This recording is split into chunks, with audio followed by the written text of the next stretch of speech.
using, various AI tools to, I think, replace a lot of the workflow that happens on the teacher end, which in some regard is really good. I think in some regard is also really dangerous. And so I think the biggest question that I try to ask myself is the things I'm using AI for, does it have purpose, and is it improving or enhancing the instruction that I'm providing for students? And if it's not doing one of those things, then if it's just simply replacing work for me, then I'm not sure it's a good practice. And so we're a Khan Academy school, so we use Khanmigo.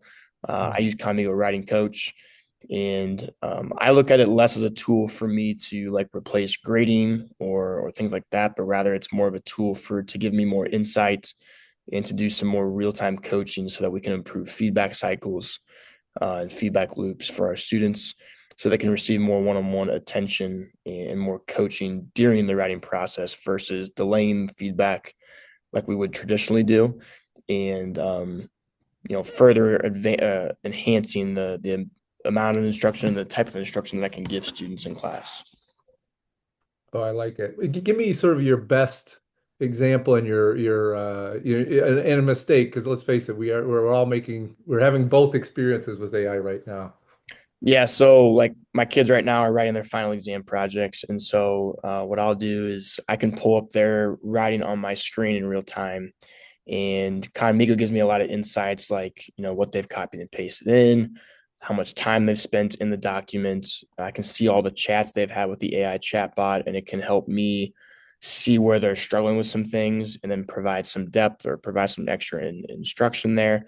And so what I do is, I think in a traditional writing classroom, the teacher will instruct, they'll give a prompt, and then students typically write in isolation where they're not really asking a lot of questions.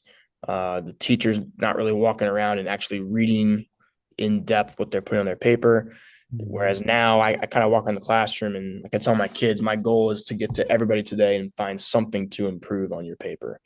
And so I do that in class. It's a very social experience. It doesn't look like the traditional writing classroom where kids are just typing and no one's really talking. We're pretty social during our class periods. So that's kind of the goal. And I think that in this short window where we've had access to Kamigo Writing Coach, I think students enjoy writing more. Obviously, still a task that they don't always want to do, like anything, but I think they enjoy it more. I think they're focusing on improving more, and they're being coached, and that's what they want. They want to be taught, and sometimes it's uncomfortable to ask questions, but this allows me to go and seek those kids out that maybe are less likely to ask questions and give them the feedback they need and the coaching they need.